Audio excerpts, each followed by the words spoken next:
So Copa airlines అది Brazil అనమాట. ఇప్పుడే బోర్డింగ్ అయితే స్టార్ట్ అయింది. సో ఫ్లైట్ వచ్చేసి 3:30కి పనామా 4.5 అవర్స్. చూద్దాం.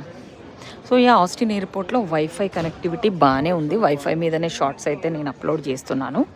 ఇదిగోండి పనామా సిటీ, పనామాకి అయితే బయలుదేరిపోతుంది ఇప్పుడు ఫ్లైట్.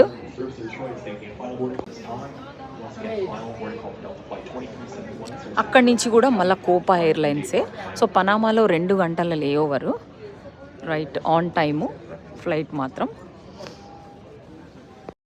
పనామాలో అయితే బేసిక్గా స్పానిష్ మాట్లాడతారు, కానీ మేము బ్రెజిల్లో మాత్రం పోర్చుగీస్ మాట్లాడతారు.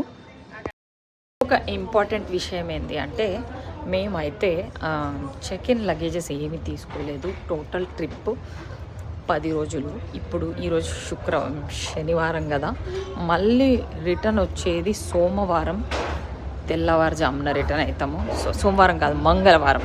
సో మేమైతే ఏం తీసుకోలేదు. జస్ట్ వి టుక్ ఏవి క్యాబిన్ బ్యాగ్లు, అవి కూడా వాళ్ళు ఫ్రీగా మనకు చెక్ ఇన్ చేసుకునే ఆప్షన్ ఇస్తారు. సో ఇస్తే నేను అవి కూడా చెక్ ఇన్ చేసేసి పోతున్నాం అనమాట, బ్యాక్ ప్యాక్లు అంతే.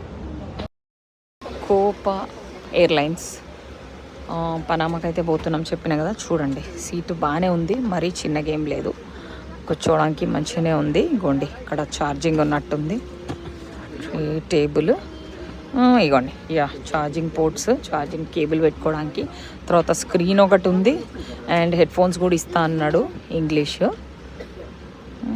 ఫ్లైట్ మాత్రం ఫుల్లే ఉంది. మాకైతే లాస్ట్ సీట్స్ వచ్చినాయి. ఇక్కడ ఫుడ్ ఉంది అండ్ ల్యాబరేటరీ కూడా ఉంది. దేవడా 4.5 అవర్స్ ఇప్పుడు ఈ ఫ్లైట్. సో చూద్దాం మనం. మా ఓన్కైతే ఒక హెడ్ ఫోను అడగంగానే ఇచ్చేసిర్రు. ఇంకా వానికి లేకపోతే కింద మీద అవుతాడు. సో నాకు తెలిసి ఈ ఫ్లైట్లో డ్రింక్స్, స్నాక్స్ కూడా ఉన్నాయి. భోజనాలు అయితే లేవు నాకు తెలిసి, బికాజ్ ఇది 4.5 అవర్ ఫ్లైటే కాబట్టి అనుకుంటున్నాను. ఎందుకంటే basic airline Copa Brazil airlines. Okay సరే చూద్దాం. ఫుడ్ వచ్చినాక మళ్ళీ చూపిస్తాం మీకు ఇది. సో లోకల్ టైం అయితే 8 అవుతుంది. ఇక్కడ పనామా ఎయిర్పోర్ట్ ఇది బాగుంది, చాలా పెద్దగా ఉంది. అండ్ కోపా ఎయిర్లైన్స్ ఫ్లైట్ దాంట్లో డిన్నర్ ఉండింది, కానీ ఏమీ బాగాలేదు. వీలైతే ఫ్లైట్స్ అవాయిడ్ చేయండి, అది అసలు బాగాలేదు. చాలా చీప్ ఫ్లైట్. మంచి జ్యూస్ అయితే ఇచ్చారు, గావా జ్యూస్ చాలా బాగుండే. అదర్ దాన్ దట్ ఫుడ్ అయితే అస్సలు బాగాలేదు. సో ఇప్పుడు మాకు ఇక్కడ లాంజ్ ఉంది, బట్ ఆస్టిన్ ఎయిర్పోర్ట్లో లాంజ్ లేదు. సో ఇప్పుడైతే లాంజ్కి వెళ్ళిపోదాం. అక్కడ నుంచి ఇక్కడ లిమిటెడ్ ఇంటర్నెట్ ఉంది, 1 అవర్ ఫ్రీ అంతే.